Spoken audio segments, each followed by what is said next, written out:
cares? Sino ba nagmamalasakit sa akin? Dumarating ba sa time na naiisip na yun na parang walang pakialam sa inyong tao o parang ikaw ay nag-iisa, parang hinaharap mo ang mundo na nag-iisa ka, wala kang malapitan. Dumating na ba sa time na kayo ay yung parang nandun kayo sa time ng desperation, ng panahon na parang nasa gipit na kalagayan, ang magulang nasa ICU, ang asawa, mahal sa buhay, na parang nag-iisa ka. Naranasan nyo na ba yun? Kaya ito yung Who Cares ay isang series na ating titingnan ngayon. At nung nakaraang linggo, ito pong ating topic ay While no one cared for me, God sought me. Tatandaan nyo yun? While no one, parang napabayaan ako, no one cares for me, God sought me. Hinanap ako ng Diyos, nasumpungan ko na ang Panginoon ay mahal na mahal pala niya ako. Now, ang topic natin ngayong umaga ay the joy of caring like Jesus. Kalimitan pa kayong, while no one cared for me, meron lagi tayong nasa puso natin na puro me. Iniuna mo lagi ang iyong sarili. Pinabayaan ako, hindi ako pinansin, nalulungkot ako, kailangan kong magkaroon ng libangan, at sa paghahanap mo ng libangan, ang nasusumpungan mong klase ng libangan, nahook ka doon at naging addict ka doon. Yun ang message natin nung nakakaraan. Yung addiction, yung pong moderno, yung makabagong bitag sa lumang tukso. Tatatandaan ninyo na ipinreach ng isang pastor na kamukhang-kamukha ko. At sabi nung iba, anak pala, kaya pala mahaba ding mag-preach. Ngayon po, the joy of caring like Jesus. Gusto ko pong kayong lahat, magkaroon ng joy sa pakikinig. Huwag ninyong suriin kung ano yung tama at kung ano mali sa akin sinasabi. Ang inyong damahin ay yung sustansya ng mensahe. Ang mensahe po natin ay laging may kinalaman sa pag-ibig ng Diyos sa ating lahat. At yun ang kailangan natin. Maunawaan. Makalimutan nyo na ang lahat ng sinabi sa sermon. Ang huwag ninyo lang makalimutang damahin at yun ang inyong unawain, mahal na mahal tayo ng Diyos. Nandun lang ang lahat. For God so loved the world that He gave His only begotten Son, that whosoever believes in Him should not perish, but have everlasting life. Nandun lang lahat. Malimutan na natin yung iba pa, pero ang huwag natin kakalimutan, mahal na mahal ka ng Diyos. Sabihin mo ngayon sa iyong katabi, mahal na mahal ako ng Diyos. At pinatunayan niya yan sa cross, nung siya mamatay sa cross ng Kalbaryo. Pinatunayan niya yung ultimate ng demonstration of love sa ating lahat. At nung yun ay maunawaan ko, magsimula kong maunawaan, ay doon ako unti-unting yung calling ko, naging malinaw sa akin. Alam niyo, kayo meron ding calling. Hindi lang ninyo pa napapansin yan, pero meron. Gagamitin kayo ng Panginoon. Lahat tayo ay gustong gamitin ng Diyos na tagahatid tayo ng mabuting balita sa maraming tao. At alam niyo kung ano ang good news? Sabi mo sa katabi mo, ikaw. Ang iyong masamang ugali, bad news. Pero pag ikaw ay nagsimulang magkaroon ng pagbabago, yung change, yung liwanag na nasa iyo, bayan yung ang liwanag mo ay magningning sa harapan ng mga tao. Sabi ng Panginoon, ikaw ay asin, ikaw ay ilaw. Pakaliwanagin mo ang ilaw sa harapan ng mga tao. Ibig sabihin sa iyong kasambahay. Magningning ang iyong liwanag. Kaya, alam nyo, tayo ang good news. Dati, madilim ang muka, ngayon ay nagliliwanag. Napakabuti ni Lord. Amen. Amen. At ako'y nagpapasalamat sa Panginoon habang nakikita ko kayo nagpupuri. Habang pinagmamasdan ko yung inyong buong puso na pagpupuri sa Diyos, wala tayong maring ibigay sa Diyos ng kahit ano. Ang iyong pera, totoo, pinagtrabahuhan mo yan. Nagbalik ka sa Panginoon. Actually, babalik yun sa Panginoon. Totoo yun. Pero hindi ka makapagbabalik kung hindi ka kumain, kung wala kang buhay. Sa Diyos lahat ng galing. Doon pa rin mauuwi. Yung iba, ang inaalay ay kandila. Nakalampas na tayo doon. Sabi mo sa katabi mo, salamat sa Diyos. Okay. Halimbawa, bulaklak. Sino nagpapatubo ng halaman? Wala kang maring maibigay sa Panginoon na hindi sa Kanya rin nagmula. Isa lamang Yung lamang ang tanging may bibigay mo sa Kanya na hindi sa Kanya, yun ay sa iyo. Ang tanging sa iyo ay ang pagpupuri mo sa Kanya. Kaya ito nakikita ko nagpupuri kayo, wow! Ibinibigay na ng mga kapatid ang lahat-lahat ng papuri para sa Diyos. Lahat ng papuri at luwalhati alay sa iyo, Yahweh. Ang yes. Alay sa lahat ng papuri.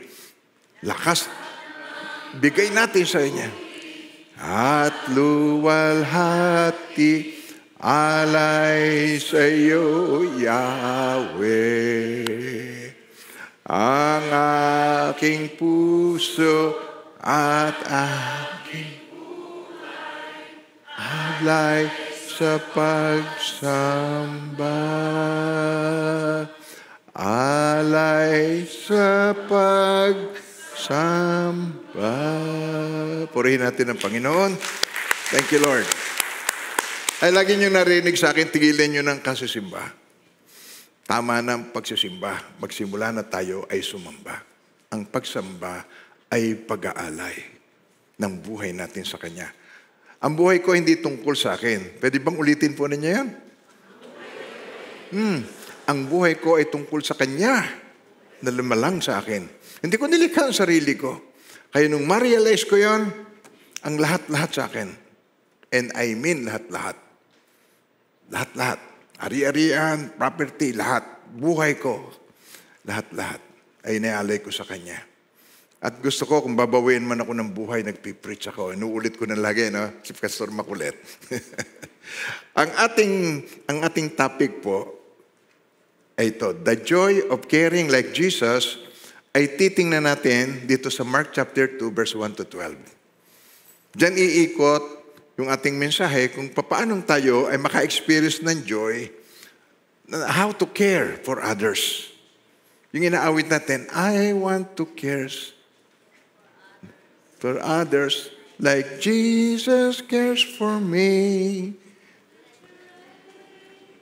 Yung nakakaalaman, di ba? Spirit, touch your church. Still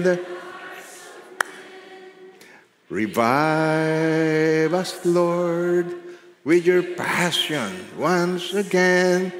I want to care for others like Jesus cares for me, and let your rain fall upon me. Pagpalain kayo ng Panginoon sa pagpupurin yung kasama ko. Dito, and again, he entered Capernaum. After some days, and it was heard that he was in the house. Nandun siya sa isang bahay. And then, immediately, many gathered together so that there was no longer room to receive them, not even near the door, and he preached the word to them. Then, they came to him bringing a paralytic who was carried by 4 men. Ito po ang story. And when they could not come near him because of the crowd, they uncovered the roof where he was. So when they had broken through, they let down the bed on which the paralytic was lying. Ito po ang keyword.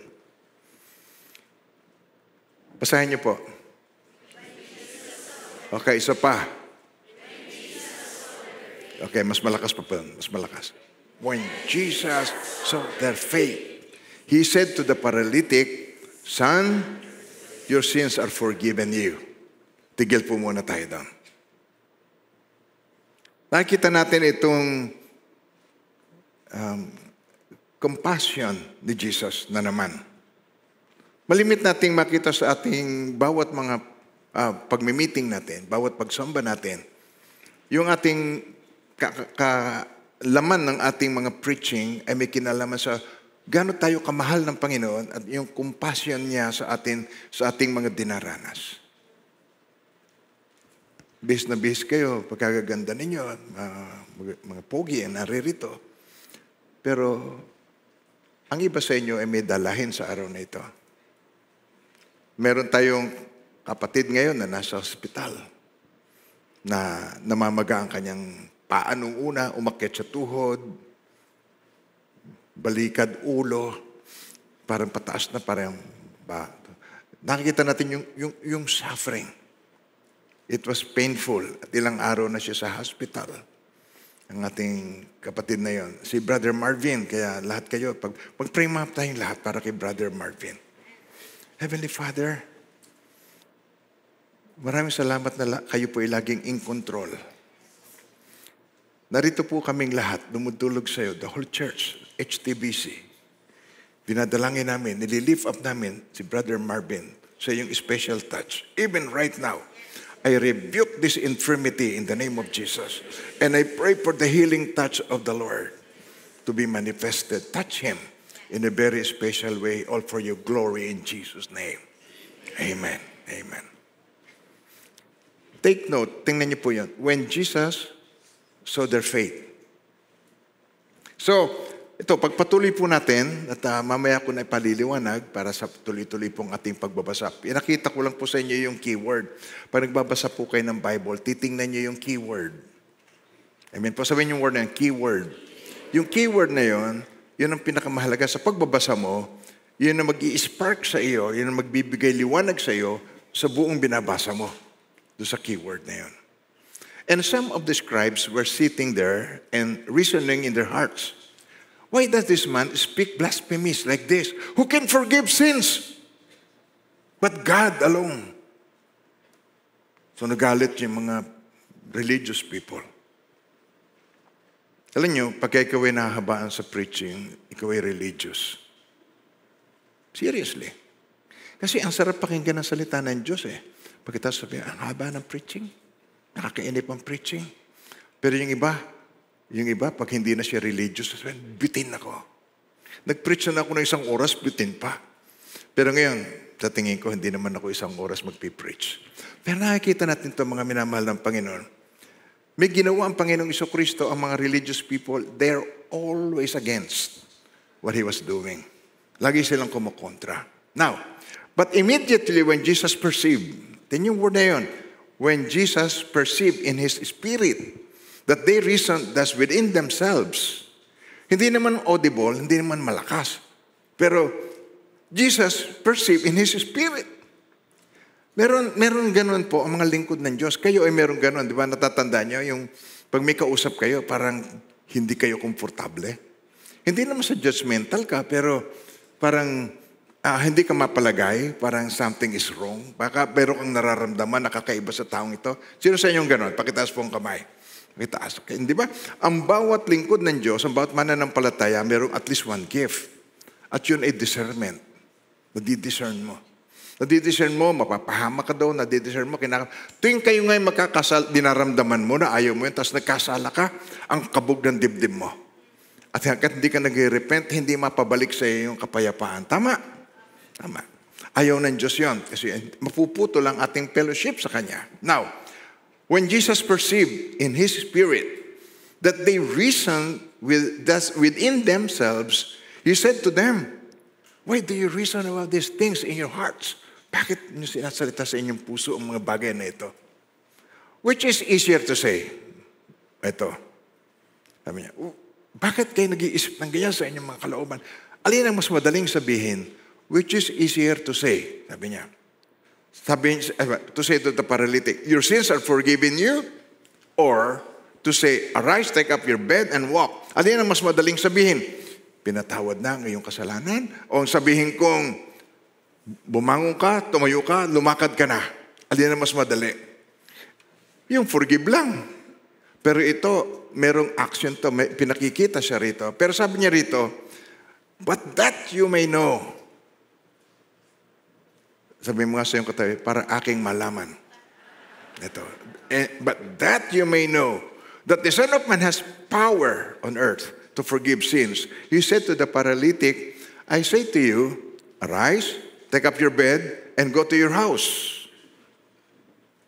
Immediately he arose, took up the bed, and went out in the presence of them all, so that all were amazed and glorified God, saying, sabi nila, we never saw anything like this. Ulitin yung word na yun. With God, sa kapangyarihan ng Diyos, pagde-demonstrate ng Panginoon ang kanyang kapangyarihan, we always say, we are amazed and we never see anything like this. Sa God, yun yung natural. Yun yung pangkaraniwan lang sa Kanya. Pero pag nakita natin ipinamalas niya ang kanyang kapangyarihan, na-amaze pa tayo. Nagabala ka pang tawaging Diyos. Nakikita niyo point ko? Nagabala ka pang, ang Diyos ay makapangyarihan. Tapos pag gumawa ng kapangyarihan, namangha ako. Nagabala ka pang tawagin sa talagang ang Diyos, maraming kamangha-mangha. At ang pagdating mo lamang dito ay isa ng kamangha-mangha. Purihin ng Panginoon sa kanyang salita. So itong senaryo na ito, ibigay natin yung Tagalog version po. Dahil para ang lahat po, walang ma-miss. Amen po. Pwede ba pagtiyagaan natin naman yung mga hindi po sanay sa English, magtagalog tayo, okay? Okay na. Nang siya magbalik sa Capernaum, pagkaraan ng ilang araw, kumalat ang balita na siya nasa isang bahay.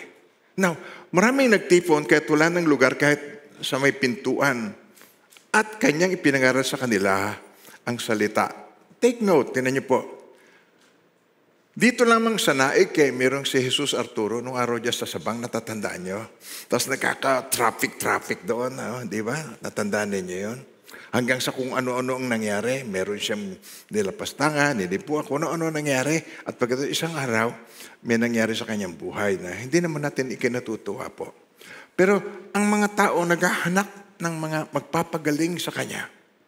Kaya mag-iingat po kayo yung mga nakapost. Yung sinasabi, pag uminom ka ng gamot na ito gamot sa lahat. Cancer, rayuma, lahat, diabetes. Gagaling ka sa lahat, parang miracle na gamot. Mag-ingat. Sabi sa katayo mo, ingat. Ingat. Okay? Yan ang scam. Pero dito, nung mabalitaan nilang nandun si Jesus, nagkagulo mga tao. Sapagkat si Jesus, nababalitaan nila, kaya sabi rito, kumalat ang balita na siya nasa bahay. Marami nagtipon, wala ng lugar kaya sa pintuan. At kanyang ipinangaral sa kanila ang salita. Now, may mga taong dumating na may dala sa kanya na isang lalaking lumpo na buhat ng 4 na lalaki. Yung 4 na lalaki ito, sana sa Diyos ang umpisa. May 4 na taong dumating. Dapat gano'n eh. Pero yung 4 na lalaking ito, bit-bit nila yung lalaking lumpo. Now, nang hindi nila mailapit ito sa kanya dahil sa karamihan ng tao, kanilang tinanggal ang bubungan sa tapat ng kanyang kinaroroonan, ng kanilang mabutasyon, ibinaba nila ang higaan, ng kinahigaan ng lumpo, nang makita ni Jesus ang kanilang pananampalataya. Kaya ulitin niyo po yan. Sinabi niya sa lumpo, anak, pinatatawad na ang iyong mga kasalanan.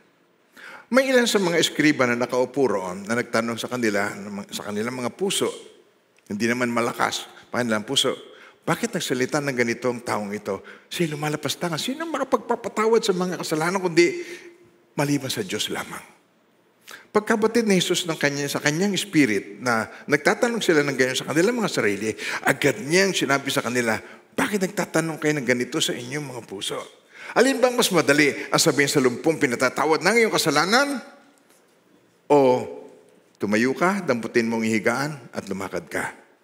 Ngunit upang malaman ninyo na ang anak ng tao ay may kaautoridad sa lupa na magpatawad ng mga kasalanan, sinabi niya sa lumpo, sabi ko sa iyo, tumayo ka, damputin mo ang iyong higaan at umuwi ka. Tumayo nga siya, agad dinampot ang higaan at umalis sa harapan ng lahat. Ano pat namanghasin ang lasa at niluwalhati nila ang Diyos. Tignan niyo po yun. Namanghasin ang lahat at niluwalhati nila ang Diyos. Dan kasabi, kalanmay hindi pa tayo nakakita ng ganito. Purihin ang Panginoon sa kanyang banal na salita. So ayun ang senaryo, nasa isang bahay, nagpapagaling si Jesus, ang tao nagdagsaan. I don't blame them, lalo na ngayon napakamahal ng gamot, napakamahal magpa-hospital. Tapos doon si Jesus, isang hipo lang niya, gagaling ka, tanggal ang pagdurugo, tanggal ang cancer, tanggal ang lahat ng sakit. Wow! Sinong hindi? Baka kung dito magkaroon tayo ng healing na gano'n na pag hinipo ni Pastor J, makakakita ang bulag, makakalakad ng pilay, mabubuhay ang patay, ay baka kailangan ipagdak ninyo ang gate dahil wala na tayong lugar. Pagka mayroon pang isang tao rito o isang preacher dito na hinipo ng Panginoon, nakapagpapagaling ng katulad ni Jesus. Alam nyo, ang kanyang ginawa, sabi niya, greater works you can do. Yan sinabi niya.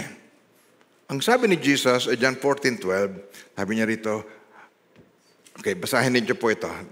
Sinasabi ko to sa inyo, ang nananalig sa akin, sabay-sabay, sinasabi ko sa inyo, sabay-sabay, ang nananalig sa akin ay makagawa ng mga ginagawa ko at higit pa rito sapagkat pupunta ako sa Ama. We can do greater things. Why? Dahil tayo, pwedeng ang spirit niya nasa akin at nasa inyong lahat, at nasa lahat ng nasa Amerika, nasa lahat ng bansa. Hindi katulad noon, He can only be in one place in one given time dahil siya ay nagkatawang tao. Pero nung nag-resurrect siya, nangako siya, hindi ko kayo iiwan, ipababayaan man, ako isa sa inyo, kasama niyo ako, maging sa huling sandali, sa lahat ng tao na nananalig sa Kanya. Hindi ba amazing yun? Di ba nakapakagaang na kasama natin ng Diyos? Hindi niya tayo iiwan, ipababayaan man? Amen pa tayo doon? Susunod niyo pa ako doon? Kung naniniwala ka. Yan ang importante doon. Kung bilib ka sa Kanyang salita. Kung tinatanggap mo at nananalig ka at ang buhay mo ay sinasalalay mo sa Kanyang salita. Sapagkat ang sinabi ng Diyos, alam nyo, ang salita ng Diyos ay makapangyarihan. Nakakapagpabago ng tao, sharper than two-edged sword. Alam nyo kung bakit ako ay talagang, ang salita ng Diyos, buhay sa akin. Alam kong magagawa ko, I can do all things through Christ who strengthens me. Sapagkat maging ang Diyos ay sakop ng Kanyang salita. Hiniwala ba kayo doon? Pag sinabi ng Diyos, pati siya susunod sa Kanyang salita sapagkat siya ay hindi sinungaling. When He say the word, you better believe it because even God, siya ang susunod mismo sa Kanyang salita. Purihin ang Panginoon sa Kanyang katapatan at Kanyang kabutihan. Now, in seeking the friends na gumaling ang kanilang kaibigan, ito ang nakita natin. Nandoon si Jesus, turo siya sa crowd, at merong 4 na sama-sama sila, united, and with one common goal. Ang goal nila, ang kanilang kaibigan, dalhin kay Jesus. At pagkatapos, itong paralyzed na taong ito, nangangailangan ito ng healing. So itong nakikita natin dito sa story. Now, doon sa kanilang ginagawang iyon, ang aking napag-obserbahan sa kanila, masayang-masaya itong 4 na ito. They have joy in doing it. May kagalakan sila na dalhin yung kaibigan nila na napakabigat. Ang layo naman ng pinagpasana nila. Wala pa namang mga tricycle noong unang panahon yun. Walang bangkulong, walang pagsasakyan. Kaya itong mama na ito, binitbit nila ito mula doon sa tahanan ng taong lumpo hanggang sa kung saan naroroon si Jesus. At ang ating sasagutin ngayon ay how to experience joy in caring like Jesus. Sabay-sabay, basahin po ninyo. Okay, ready? Read.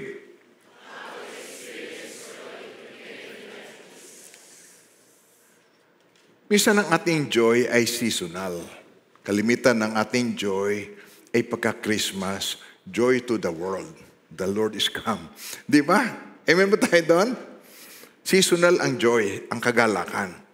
Pero alam nyo, ang kagalakan na ito ay magpapatuloy at magiging walang katapusan pag hindi ka nakasenter sa iyong need.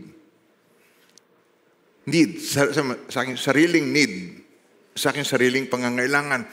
Wala. Hindi mo mararanasan ang joy pagka self lagi ang iyong pinagtutuunan. So pag nawala ka na doon sa self at nagsimula ka na, I want to care like Jesus cared for me. Pag dumating ka na doon, walang katapusang joy ang may experience mo.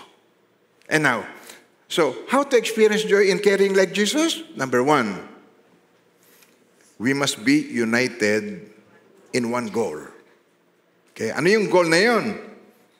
Well, to help the needy. Tulungan natin ang may mga nangangailangan. May mga problema tayo na hindi natin masolusyonan. Tama. Lugaw na ang utak mo, hindi mo pa malaman kung ano ang solusyon. Pero may solusyon yung ibang tao na kilala mo, kaibigan mo, kapatid mo, magulang mo. Meron silang problema ng solusyon na sa iyong kamay. At pag nagsimula mong gawin yon sa kanya, pagkatapos mong magawa yon, it feels good. Nagkakaroon ka ngayon ng joy sa iyong puso. May kagalakan ka na nararamdaman. Nasusundan niyo ba ako doon? Sino sa inyo ang nakapagpatanggap na sa isang unbeliever, nag-share kayo, tapos napatanggap niyo kay Lord? Pakitaas ang kamay. Pakitaas ang kamay. Hindi marami sa inyo nagpapatanggap. Okay? Pero pag ang isang tao na sharean mo ng iyong faith kay Jesus, napatanggap mo siya, halos maglulumundag ka. At pagkatapos sinasabi mo, alam mo, nakapagpatanggap ako. Nagpunta ako sa doktor ko. Nagkaroon ako ng kay Dr. Tangko na chinek niya uli ako, oras na ng check-up ko sa kanya. Pagkatapos, nagtanong siya sa akin kung paano daw ako yung nagpipreach. Pinindot niya ang buton. Alam niyo na ang nangyari. Nag-share ako sa kanya. At maluha-luha ang kanyang mata sa pakikinig. At nung papaalis na ako, halos yakapin ako. Nadama ko ang kagalakan sa puso ko na ang taong ito na naging ginamit ng Diyos para sa bypass ko at ako ngayon ay nasa harapan ninyo at nagpapatotoo ng kabutihan ng Panginoon, kalakasan, siya ay nabahagian ko rin ang kailangan niya, ang buhay na walang hanggan sa pamamagitan ni Jesus. So there was so much joy. So, dapat po, makita natin ito, we must be united in one goal.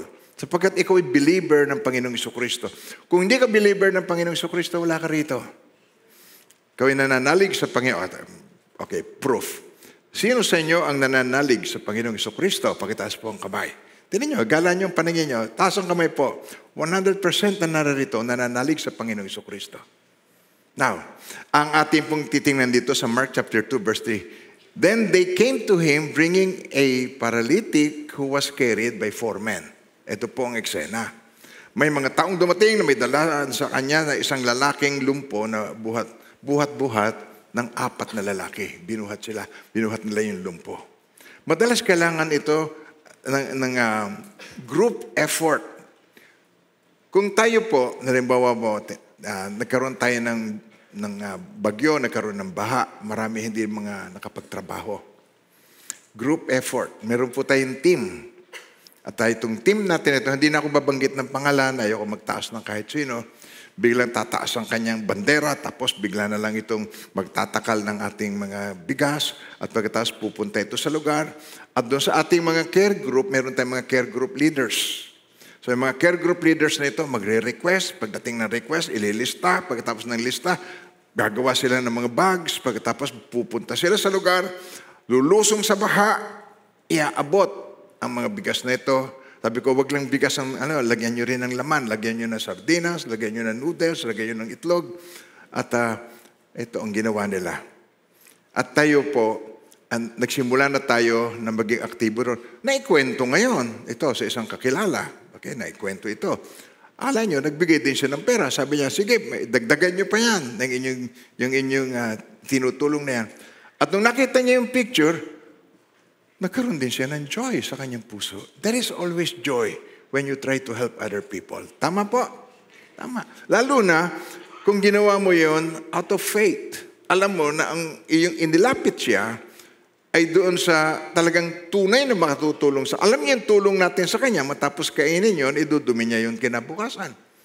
Nag-guess niyo ako? Pero pag ang ating tulong na ibinigay sa kanila ay eternal na tulong, mananatili ito magpakailanman. Kaya itong healing nito, physical healing is nothing. Yung mga pinagaling ni Jesus na pilay, na nakalakad, nasa na sila ngayon? Buhay o patay? Patay. Si Lazarus, patay, kanyang binuhay. Nasa na ngayon? Patay. Patay na rin uli. Lahat ng kanyang pinagaling. Bulag, pipi, nakakatuwa lang pakinggan, pinagaling. Pero ang physical healing ay temporal. Nagigets niyo ako? Ang inner healing, Yun ang eternal. Yun ang magpakailanman. Now, nakikita natin dito yung power of unity. We must be united in one goal. There is power in unity.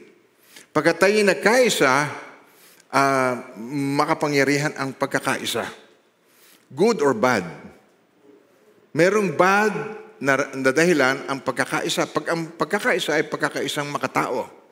Katulad halimbawa sa Tower of Babel. Nagkaisa sila, gumawa sila ng mataas na tore hanggang sa makarating sa Diyos, sa langit. At pagkatapos lalagyan nila ng kanilang pangalan, ang tore. Ayaw ng Diyos. Pinagbago ang mga salita ng tao, nagkagulo sila, at hindi natuloy ang kanilang construction doon sa tore na yon. Sa pagkasabi ng Panginoon, alas, nagkaisa na ang mga tao at wala na silang mimitiin na hindi mangyayari. There is power in unity, good or bad. Pero pag ang ating unity ay may kinalaman naman sa nais ng Diyos sa atin, maka-Diyos ang ating pagkakaisa. Sabi nga yung word na yan, maka-Diyos na pagkakaisa. Magdudulot ito ng eternal na resulta sa sinumang mapaparatingan natin ng tulong. Mapaparatingan natin ng mabuting balita. Sa Diyos ang kapurihan. Amen po. There is power. Tingnan nyo, nagturo ang Panginoong Jesucristo ng tungkol sa prayer. Sabi sa Matthew 18 verse 19. Tingnan nyo. Again, I say to you, that if two of you agree on earth concerning anything that they ask, it will be done for them by my Father in heaven. Sabi sa Tagalog, sinasabi ko naman sa inyo na kapag nagkasundo o nagkaisa ang dalawa sa inyo sa lupa tungkol sa anumang bagay na kanilang hinihiling ay gagawin para sa kanila ng aking Ama na nasa langit. Gusto ng Diyos ang pagkakaisa. Ayaw ng Diyos ang hindi pagkakaisa. Kaya kayong mga mag-asawa, di ba, meron ba namang pagkakaisa ng iisa? Nakipag-isa ako sa akin sarili, meron ba namang ganon? Pag ikaw may kaisa, kailangan may ibang tao pa. Amen ba tayo doon? Walang unity na nag-iisa. Kaya unity ito, meron kang kasama. So, na-imagine nyo ba kung bakit ang mag-asawa ay lagi na lamang nagkakaroon ng trouble? Nagkakaroon kayo ng hidwaan? Nagkakaroon kayo ng mga unnecessary argument? Amen ba tayo doon? Maski kayo ay mag-boyfriend pa rin, mag-girlfriend tayo. Dati siya ang mahal mo, tapos iba na ang mahal niya. Kaya yun ay isang naging naging movie. Mahal ko siya, pero mahal niya ang iba. Nakikita nyo na ang unity ay ginugulo. Ano ang nasa likod ng disunity? Pride. Kaya hindi magkasundo, pride. Hindi niya magawang mapatawad ang asawa niya na nakasala sa kanya. That is pride. Dahil ang Diyos ay mapagpatawad. Ang Diyos, hindi ka pa nga nahingi ng tawad, pinatawad ka na ng Diyos. Alam niyo po ba yun? Na bago pa tayo pinanganak, sabi tingnan mo si Jesus, nasa cross, naghihingalo. Ito sabi niya, Ama, patawarin niyo po sila. Hindi nila nalalaman ang kanilang ginagawa. Pagka kayo ay nagkasala, kayo gumawa ng mga bagay na mga maling desisyon o ito, para maintindihan po ng lahat, kapalpakan. Okay. Hindi po naman masamang salita yung kapalpakan. May ba tayo doon? Ako yung nangako na sarili ko, ayoko magsalita ng masamang salita. Okay. Pag ikaw ay nakagawa ng mga kapalpakan mo sa buhay mo, nag-guess niya sinasabi ko? Hindi ba? Parang ikaw naiinis ka sa sarili mo, nagkakaroon ka ng hindi magandang, meron kang bad feelings sa iyong sarili. Hindi mo magustuhan yung nagawa mo, nagigilty ka. Nag-guess niyo ako? Ngayon, ito, ang sabi ng Panginoon sa kanyang salita, sabi niya, ang mag-asawa, sabi sa 1 Peter 3:7, dito niyo, husbands, likewise dwell with them. Sa Tagalogin na natin to, kaya tinan niyo. Kayo namang mga lalaki, pakitunguhan ninyong mabuti inyong asawa sapagkat sila'y mahina. At tulad ninyo'y may karapatan din sa buhay na walang hanggan, kaloob sa inyo ng Diyos. Sa gayon, walang magiging sagabal sa inyong panalangin. Sa English, tingnan niyo po. Husbands, likewise, dwell with them with understanding, giving honor to your wife, to the wife, as to the weaker vessel, And as being heirs together of the grace of life, that your prayer may not be hindered. Sabihin mo na yun, that your prayer may not be hindered. Sa pa? Upang ang inyong dalangin ay huwag magkaroon ng sagabal. Upang ang inyong prayer ay diringgin ng Diyos, walang hindrance sa inyong prayer. Ito ang reason kung bakit tinatarget ay mag-asawa. Pag-aawayan ng kahit ano. Yung Colgate na limutang takpan, kumayat sa lababo. Ang nagtatapon lagi ng basura, Mrs., ikaw naman na magtapon ng basura, para kang senyorito. Ikaw, di ba ikaw ang kumukuha ng sweldo ko? Ayan, pag-aaway ang dalawa. Di ba, typical, di ba? Bakit paggagamit mo ng banyo, puro kayat ng ihi mo? Di ba? Pag upo ko, basa. Hindi mo ba may taas man lang? Di ba yung mga pangkaraniwan na problema? Nagagets na sinabi ko, kain ka ng bulok. Pagpasok ko sa CR, baho. So nakikita natin dito, yung mag-asawa, hindi magkasundo. So ang anong apektado? Anong apektado? Pamilya. Kaya yung pamilya, pagka ang pamilya ay broken, pagka ang pamilya ay sugatan, pagka ang pamilya ay napakaraming mga bitterness sa puso, dala-dala niya kahit saan, sa opisina, sa eskwela, sa church. Itong napakahirap pakitunguhan ang mga bitter na mga tao. Mga minamahal ng Panginoon, bakit nating uubusin ang ating energy? Tapos magkakasundo rin naman ang mga tinamaang ito, di ba? Magkakasundo na naman.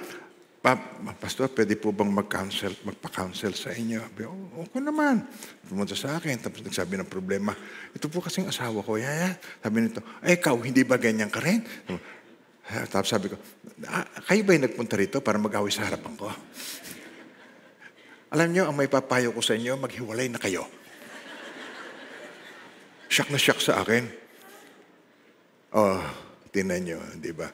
Kaya kayo nagpunta rito gusto niyong magkasundo di ba? Inuubos niyo ang inyong energy sa walang kabuluhan. Mga mag-asawang naririto. Yung anyong asawa na wala na rito, naging mambahay na, may nangyari na sa inyo. Hindi ba inubos mo ang energy mo sa walang kabuluhan? Dahil in the first place, kaya kayo nagsimula ng pamilya dahil gusto nyo kayo magsama. Tapos, hindi nyo alam makisama. Ang gusto nyo ay magsama, pero hindi kayo marunong makisama. Pag wala ang presensya ng Diyos, hindi talaga kayo magkakaisa. Purihin ang Panginoon sa kanyang salita. Si Jesus ang nag-unite sa atin. Why? Because He is humble. Yung humble spirit ni Jesus, pag nahagap mo yon, matututunan mo na maging humble. Alam niyo, pagka ang Kristiyano ay mayabang pa, duda ako sa kanyang pagiging born again. Kaduda-duda. Serious. Kasi ang isang Christian na pinatawad ng Diyos sa napakarami niyang kasalanan, hindi mahirap para sa kanya ang magpatawad.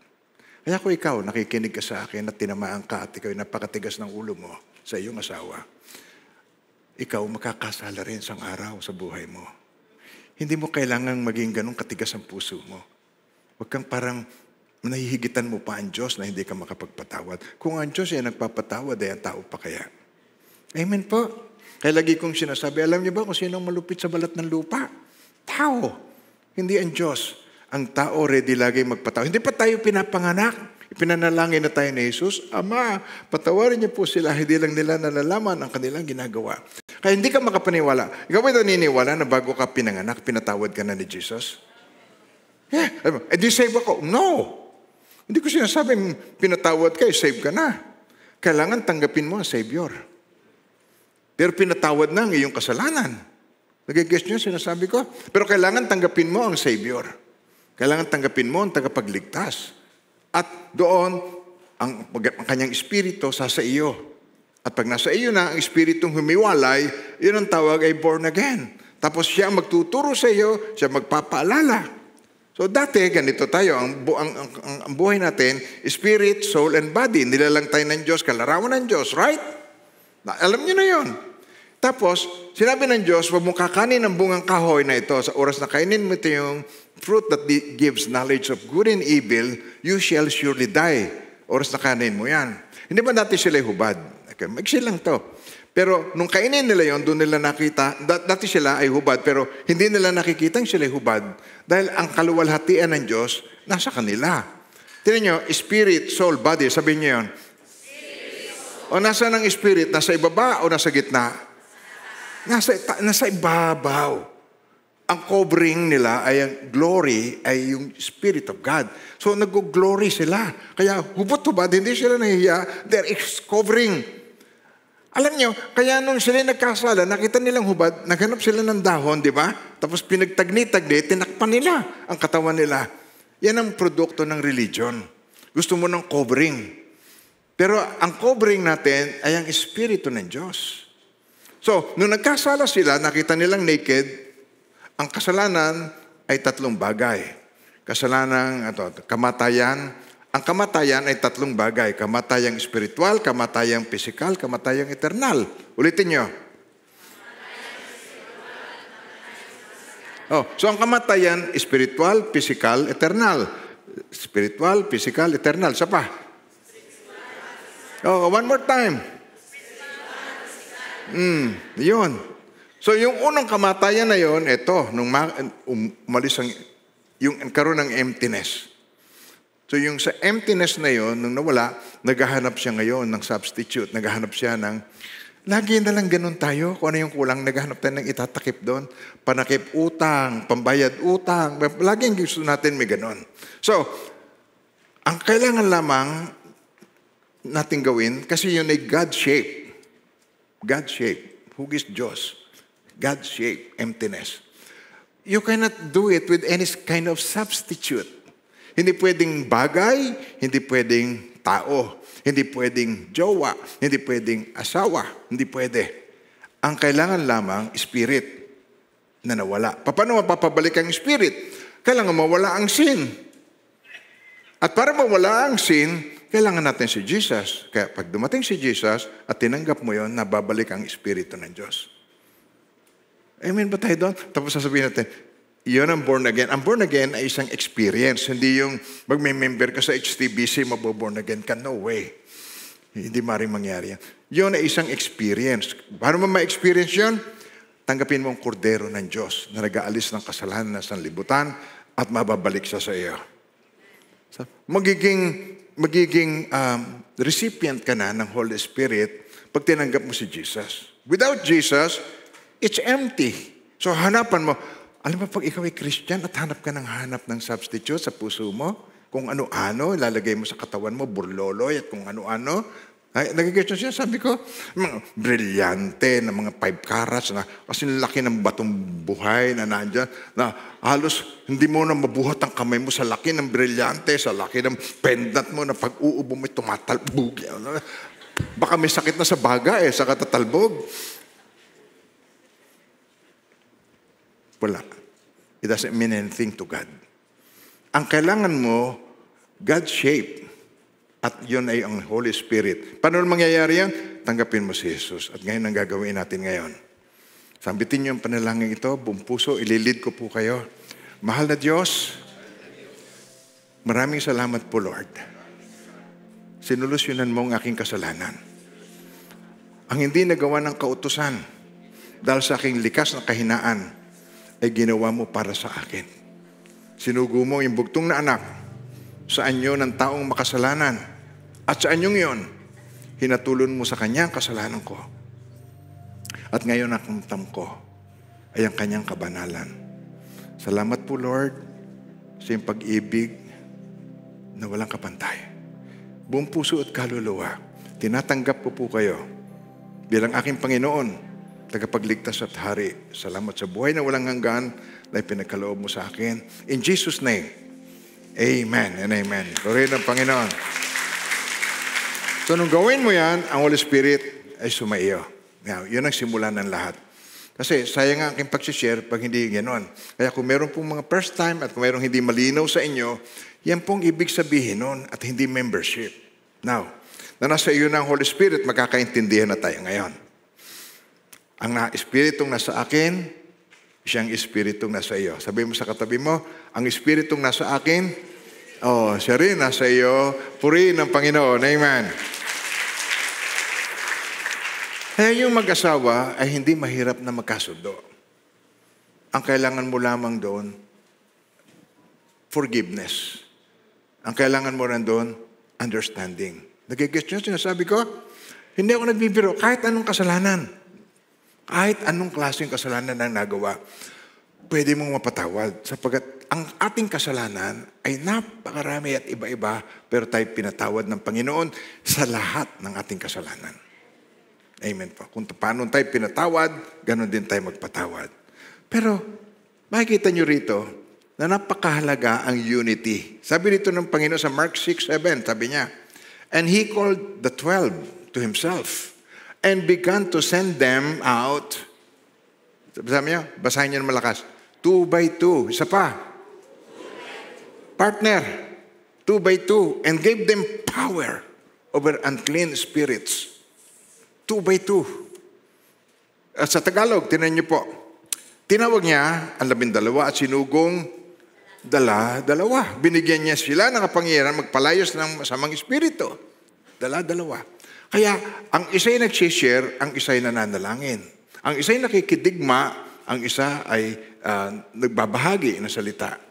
Napakabuti ni Lord. At tinuturuan niya tayo kung paano ang dapat nating ugaliin sa sambahayan ng Diyos. Kaya, ang unity ay napakahalaga. Why? Because God resists the proud, but He gives grace to the humble. Ang Diyos ay laban sa palalo.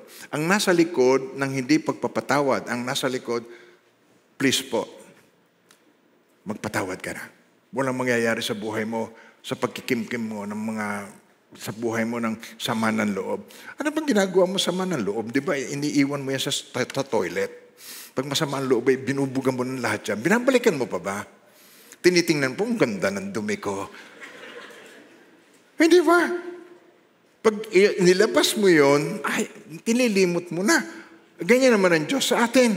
Ang your sins and your lawless deeds, sabi niya, I remember no more. Please po, kahit malimutan yung ibang lesson, ang tandaan nyo lamang, ang Diyos ay nagpapatawad at pag pinatawad niya tayo, nililimot na niya ang ating kasalanan sa kanyang lahat ng kapurihan. Amen.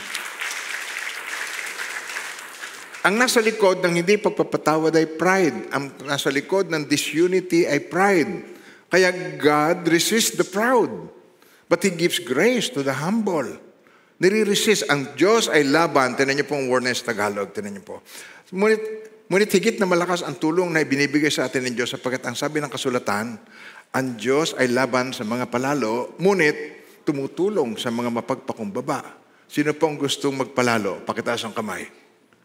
Gusto mo maging palalo ka? O gusto mo maging mapagpakumbaba ka? Sino gusto magpakumbaba sa Diyos? Ang Diyos laban sa palalo. Ang Diyos ang tumutulong sa mga mapagpakumbaba. Kung gusto mo ng tulong ng Diyos, pagpapakumbaba ang kailangan. Because God resists the proud, but He gives grace to the humble. Amen po. Nakuha natin yan. Now, that gives us number 2. Yung una, we must be united in one goal. Ang pangalawa po, we must be determined. Determined. Pag sinabi natin yung word na determinado, ang taong ito ay kumbinsido. Determinado. Determined.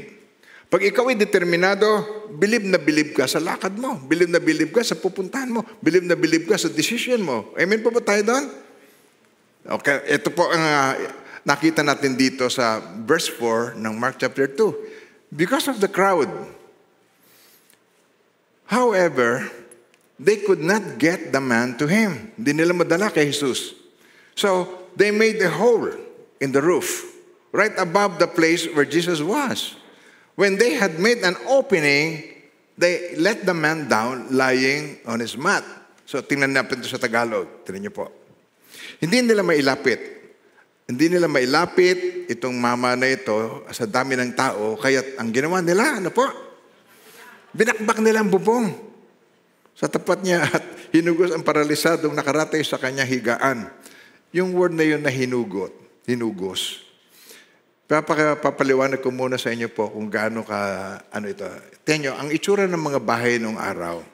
Ito, yung bahay muna, bago itong butas. Ayan. Yari ito dun sa yung mga dayami na nilagyan ng clay, minamasa ng paa nila. Yung katulad ng panahon ni Moses, gumagawa sila ng brick, at pagkatapos ay adobe, numilikha ng adobe, matibay. Kaya pag umulan, hindi lulusot ng tubig dahil sa tigas ng lupa. Duho sa tabi. So, ganyan ang mga bahay. So, nandun si Jesus sa loob.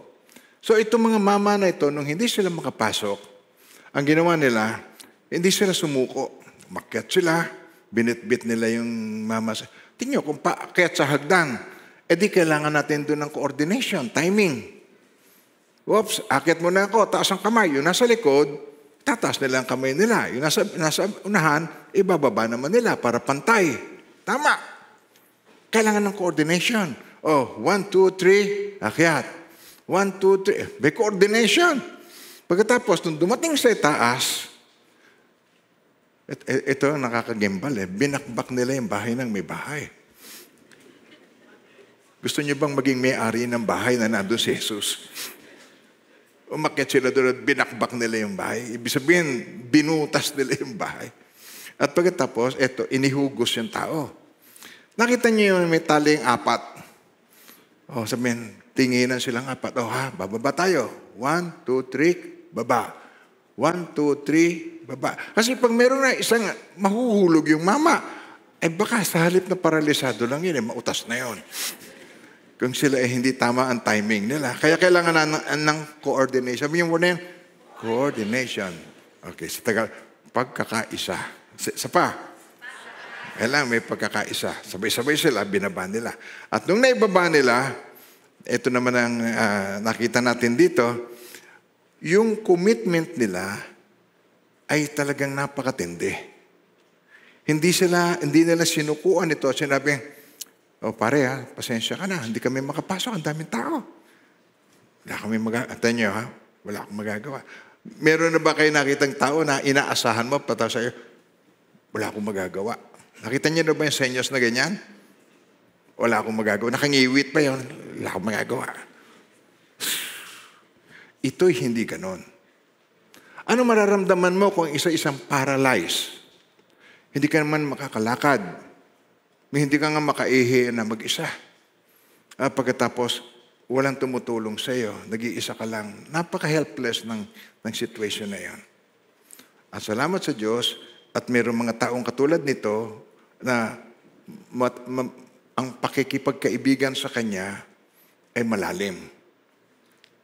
Amen po ba? Pakikipagkaibigan. Sabihin mo na yun. Pakikipagkaibigan ay malalim. Na kahit sila walang inaasahan sa Kanya, tinulungan siya. Now, hindi madali. Pero, pinakita sa atin ng Panginoon itong senaryo na ito, itong tayo magkaroon ng ganung uri ng compassion. Bakit kay Jesus madali ba yun? Siya nakatira sa langit, bumaba sa lupa. Ang kanyang ginawa para isave tayo, madali ba yun? Na siya ay pinako sa krus, dinuraan ang mukha niya, sinampal siya, ginanot ang balbas niya, pinutungan siya ng koronang tinik. Madali ba sa kanya yun? Ininsulto ang kanyang pagkatao. Tayo, maduhagi lang ng konti ang, sabihin mo, ito, Panginoong, galit na galit ka na. Habang buhay mo nang hindi siya sisingkutin. No? Kaya nakikita natin dito, kung tayo, how we react. Overreaction. Bakit hindi natin makita yung immaturity sa harapan natin para maintindihan natin? Napaka-immature naman ito. Hindi mo gustong gawin din yun, di ba? Kung babaguhin din ng Diyos yan. Amen ba tayo doon? Marirealize din niya yan. Ngayon, ang nakita natin dito, nung hindi makalakad ang kanilang kaibigan, anong ginawa nila? Binuhat. Hindi makalakad, anong ginawa? Hindi makalapit kay Jesus, anong ginawa? Iniakyat. Iniakyat nila sa bubong. O, yung bubong naman, hindi nila mailaglag sa bubong. Anong ginawa nila sa bubong? Binakbak. At pagkatapos, inilapag nila ng sabay-sabay, matindi ang kanilang determination. Why? Gayon na lamang ang bilib nila kay Jesus. Alam nila, may magagawa si Jesus. Alam niyo ba yung awit na yon? Alam kong may magagawa ang Diyos. Alam kong may magagawa ang Diyos kung ako'y magtatapat sa Kanya'y maglilingkod. Alam kong may... alam ito, lumang kanta na ito. Di ka pa pinapanganak ito eh. Kaya pag kumakanta matatanda niya, ganito pa ito.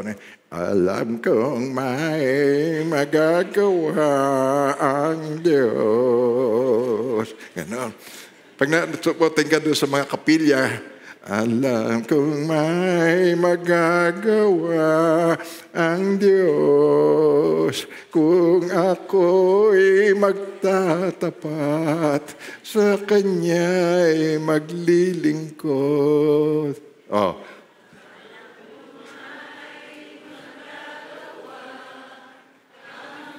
Sa Kanyang lahat ang kapurihan. Amen po. Amen. So, ano ang excuse para hindi mo magawa? Alam mong may magagawa ang Diyos. Alam mong may magagawa ang Diyos sa iyong kaibigan. Punta sa akin sa church. Yoko.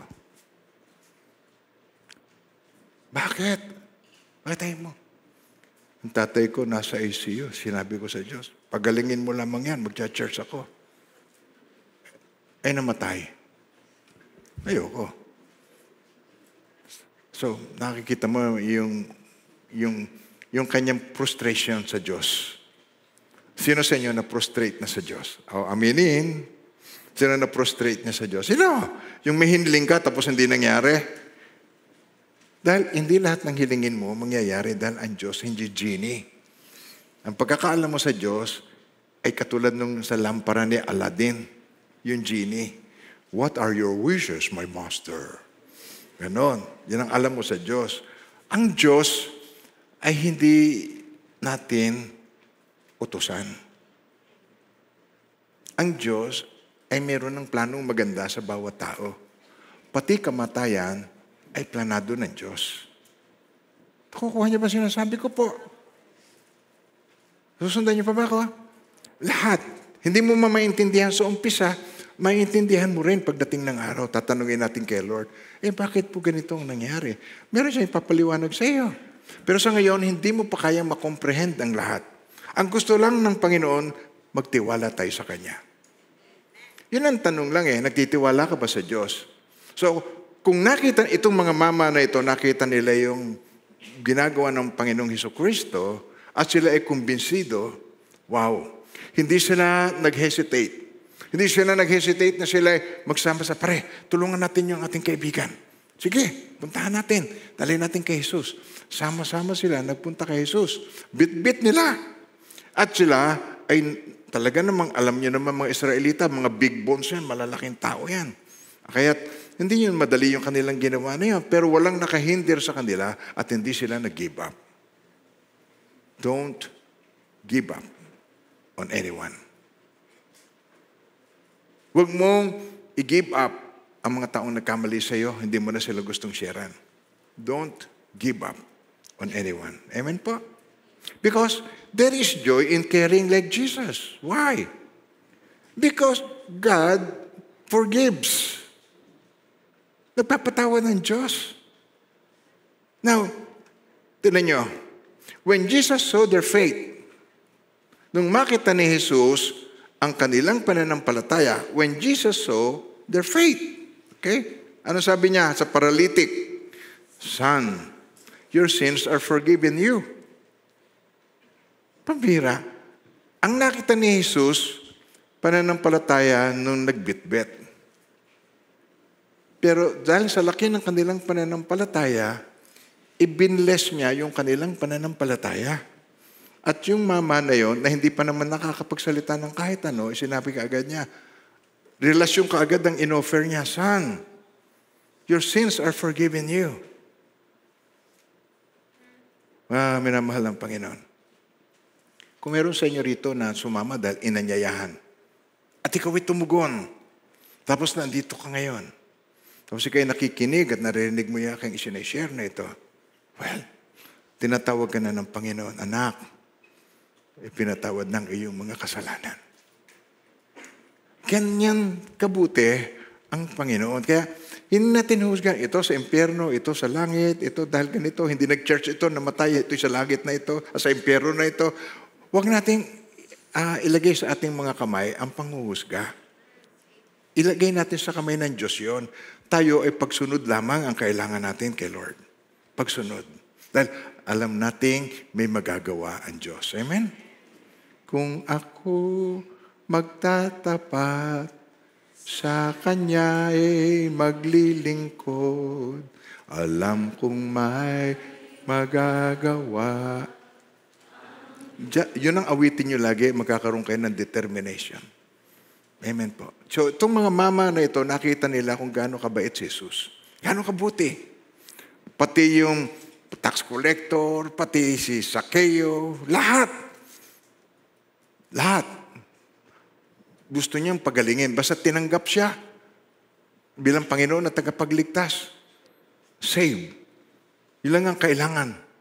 Kaya sabi niya, son, your sins are forgiven you. Mga minamahal ng Panginoon, huwag na tayong mag-hesitate sa paglapit kay Jesus. At kayo po na nandito ngayon, ang mga first time, kayo po ay malugod naming tinatanggap bilang aming mga kapatid sa pananampalataya. Purihin ang Panginoon. Amen. And we want to get you to know you more. Meron pong mamaya pagkatapos ng worship service, anyayahan kayo sa ating welcome room at i-welcome kayo doon. Pakakapihin kayo doon. Okay? At gusto makilala pa kayo, bigyan nyo yung number niyo para ma-check kayo, ma-text kayo. Hindi para kayo ay kutsino. Ang purpose noon upang malaman kung anong inyong estado, kung anong maitutulong sa inyo. Sa Diyos lahat ng kapurihan. Amen po. Ngayon, dinala nila yung mama na yon for healing, physical healing. Kasi paralyzed eh. So, physical healing ang kailangan. Pero ang ibinigay ni Jesus ay hindi lang physical healing. Ang binigay ni Jesus, physical healing plus spiritual healing. Yung sinabi niya, your sins are forgiven you. Hindi lamang physical healing, kundi spiritual healing. Ito nga napakabuti ni Lord. Hindi naman nila hinihiling yun, hindi nila na-expect yun na spiritual healing. Pero ang ibinigay ng Diyos, physical plus spiritual healing. May kaugnayan po kung bakit tayo ay nakakasakit, kung bakit tayo nakakaroon ng karamdaman, may kaugnayan kung bakit tayo namamatay. Ang kabayaran ng kasalanan ay, ayun, ulitin ko, sa Romans 6:23, sapagkat ang kabayaran, ready, basahin niyo po.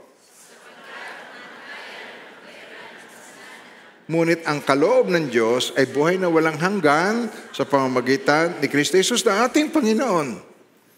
Nung ma-realize ko yan, unang-una kong sineran. Unang-una, nanay ko. Na matanda na nung time na yun. Kaya namatay ang nanay ko talaga ay full-fledged Christian. Pag nasa akin, Christian. Pag nasa kapatid ko, Katoliko. Tapos magbabakasyon na naman sa akin, Christian. Tapos uuwi sa kapatid ko, Katoliko. Pagkatapos, Christian. Tapos, kasasama niya sa akin, gabi-gabi, may Bible study ako, kasasama niya sa akin. Ma, ano bang ginagawa niyo? Dati, anong ginagawa? Eto, nagro-rosaryo. Okay? Pero nung, papasok na ako sa trabaho, ano bang ginagawa niyo? Eto, nagbabasa ako ng Book of Psalms. Naiba na. Naiba na ang mother ko. Kaya, alam ko, pumayapa siya. Hindi man siya makakabalik sa akin, ako makakapunta sa kanya. Kaya kung meron kang mahal sa buhay na nauna sa iyo, hindi siya makakabalik sa iyo, pero ikaw makakapunta sa kanya. Purihin ng Panginoon. Amen. So, ang ibinigay ni Jesus, physical healing plus spiritually, the very special. Very special. Dahil nakita ni Jesus, tingnan niyo yung word na yon, Mark 2:5. Nang makita ni Jesus kung gaano kalaki ang kanilang pananalig. Okay, kayo naman magbasa. Sinabi niya sa paralitiko, anak, ipinatawad na ang mga kasalanan mo. Napakabuti ng Panginoon. Pag pinatawad na ang kasalanan mo, maraming mahihil sa iyo yung guilt, yung bitterness, yung condemnation. Ako ay neglected na anak. Marami kami naikukwento ko na lagi sa inyo, kaya ako pasaway. Kaya ako nung araw, mayroon nagtitinda ng yung si Aling Sinang at si Mang Menong, nakatira doon sa silong ng bahay namin nung araw yon. Nagtitinda ng mami. Tapos ang ginawa ko, pinaglalaruan ko yung kanilang mga bihon, sinisindihan ko. Pagkatapos pag malaki-laki na, siga ako eh. Kaya kong patayin yung malaking apoy. Sinindihan ko ulit. Pinagtagal ko pa ng konti. Patay. Bisindihan ko ulit. Pinagtagal ko pa. Ayaw nang mamatay. Ayaw nang mamatay. Kung lumaki na, takbo ko, umuwi na ako sa amin. Buti na amoy nila. Tapos napatay nila, sinumbong ako sa nanay ko. Digotla na naman ako. Boyeng! Lagot na naman ang puwit ko sa palo. Kasi nung araw, dahil ako yung neglected, binagawa ko yung mga bagay na hindi dapat ginagawa. Yung mga batang pasaway. Kaya kung minsan, ang kailangan lang sa inyong anak ay atensyon. Pero iba ang naibibigay. Hindi atensyon. Kailangan lamang po atensyon. Sabi niyo yung word na yun? Atensyon. Bigyan niyo ng atensyon. Pansinin niyo sila. Turuan niyo sila. Isama niyo sa church sila. Amen po. Mga minamahal ng Panginoon. Kaya sabi ni Jesus, nung pagalingin niya, nagreklamo. Sino ba ito? Nagpapagaling ng may sakit. Diyos lamang nagpapagaling. Diyos lamang kayo magpagaling. Kaya, sabi ni Jesus, which is easier? Alin ang mas madali? Sabi niya rito, alin ang mas madaling sabihin? Your sins are forgiven you. Pinagaling ka na. Pinagaling ka na sa iyong mga pinatawad ka na sa iyong kasalanan.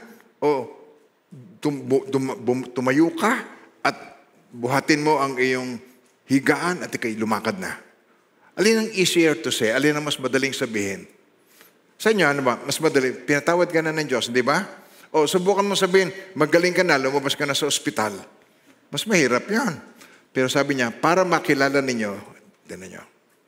Kung minsan, tatanungin, bakit ba si Jesus dinala yung tao doon para pagalingin, pero ang ginawa ni Jesus, sinabi niya, anak, pinatawad ng iyong kasalanan.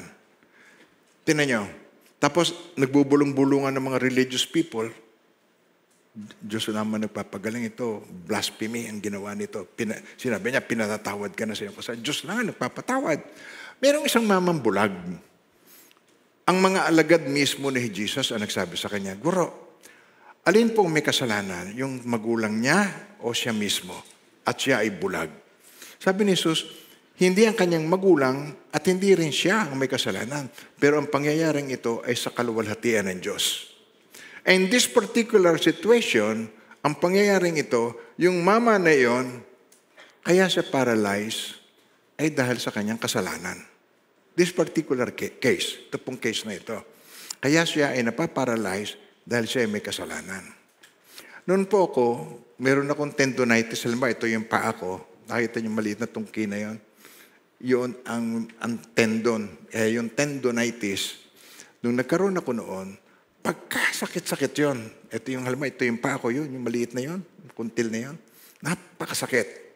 So, yun, umaatak sa akin every once in a while. Umaatak sa akin yung tendonitis ko. Nung time na yon, nung umatak sa akin yung tendonitis, napakasakit na ang paa, hindi mo maibababa, yung ganito. Hindi mo kayang ibaba. Kailangan lagi nakataas. So, kung ako'y halimbawa magtututbrush, kinakailangan nakataas ito. May upuan ako, tataas ko, tapos tututbrush ako. Hindi ko maibaba. Nung gabing yon, Sabado ng gabi, yung paa ko, ibababa ko ng dahan-dahan, pero pag Alam niyo kung ano yung masakit. Parang si Dolphy. Kung ano yung masakit, yun na napapatama. Napatama doon sa paanong silya, napasigaw ako. Ah! Tapos nagsalita ako, Lord, gusto mo pa ba ako mag-serve sa'yo? Ano yung salitang yun? Nananakot pa ako, no? Mag-serve na ako, nagkasakit pa ako? Lord, gusto mo ba ako mag-serve sa'yo? Sakit. Nung gabing yun, di ako halos nakatulog. Na-realize ko na ang kasalanan ko, parang yung pagsiserve ko, utang na loob ng Diyos sa akin. Ang tungkod na ginagamit ko kay Pastor Ricky kasi na-PLA na rin siya noon. So, bumunta ako sa pulpito. Ito'y sa Dalisay, nung nasa Dalisay pa tayo. Ito, ganyan. Daldala ko yun, saklay. Tapos, inamin ko sa congregation ang aking kapalaluan. May kasalanan ako ng kapalaluan. Na tinuturing ko ng aking pagsiserve sa Lord, utang na loob ng Diyos sa akin. Kaya ngayon, narinig niyo sa akin, privilege, ang buhay ko hindi tungkol sa akin, narinig niyo sa akin yan. Tapos, nagrepent ako sa harapan ng mga worker ng church. Sino nandun noon? Paktas ang kamay. Yung nandun sa church noon. Ay, ilan na. Namatay na ba yung iba? Okay. Ang dami nila. Tapos, nung ako'y humingi ng tawad, nagpuri ako na nagpuri sa Panginoon. Nagpuri.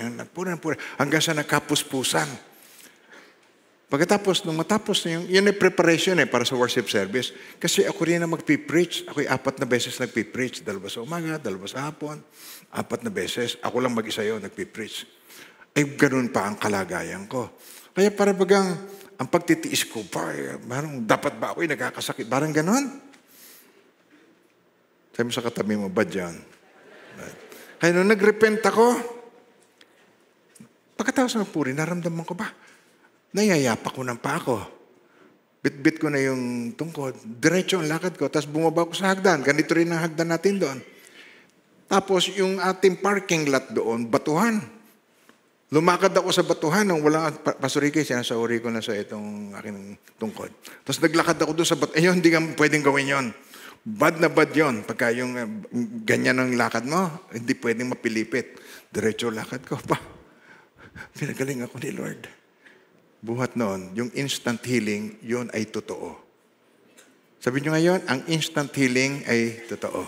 Pinatotoo ko sa inyo, ako na isang logical lang utak. Yun, nakita nyo yung mga pagkakamali ko na ang pagsiserve ay alam mo utang na loob sa akin ang Diyos, ang paglilingkod ko, kulang pa ang buhay ko. Ibigay sa Diyos sa ginawa niya para sa akin. Kaya't buhat noon, nag-iba ang aking pananaw at nakita ko. At buhat noon, hindi na uli ako nagkaroon ng tendonitis. At salamat sa Diyos, pag-iingat niya sa akin. May mga karamdaman na ito ay bunga ng kasalanan. Hindi naman lahat. Hindi naman kung may karamdaman ka, ikaw ay makasalanan. Hindi naman po ganon. Ang sinasabi ko, mayroong uri ng kasalanan. At yung kasalanan yon, yung aking nagawang yon, hindi ko na ikukwento sa inyo yung naging dahilan noon. Pero meron akong nagawa. Pero hindi naman po sexual sin, huwag kayo maghihinala. Kaya ako ay nagkaroon ng ganon. Ginawa ko yung isang bagay ng kapangasan sa gawain ng Diyos. Ngayon, nung ako ay humingi ng tawad kay Lord, ako'y pinagaling niya instantly. Ganyan kabuti ang ating Panginoon. Healing. Kaya nung sinabi niya, Son, your sins are forgiven you, bigla siyang gumaling. Pinatawad na ang iyong kasalanan. Yung particular na kaso na ito, sin ang nagdulot sa kanya na siya ay maparalyze. Ano yun? Ano yung mga kasalanan ito na nagdudulot ng gano'n? Tinan niyo po. Kaya nung makita ito, sabi nito, nung makita ito ng mga tao, namangha sila, tapos sabi nila, hindi pa kami nakakakita ng ganito. Sabi nila. Pero yung mga kasama ko sa church, nakita nila kung gaano ako. Kasi noon, takot na takot ako mapaihi. So, sasakay ako doon sa aking computer chair, itutulak ng paa ko na hindi pilay, tapos lilipat ako sa anidoro. Hirap na hirap ako pumunta sa banyo. Pero sa pakabuti ni Lord, hindi ko na nararanasan ngayon. dahil sa aking pananaw, nagbago, ang paglilingkod sa Diyos ay privilege. Ang paglilingkod sa Diyos ay hindi karapatan, ito'y pribilehiyo. Salamat sa Diyos na tayo'y ginagamit niya sa kabila ng ating pagiging makasalanan.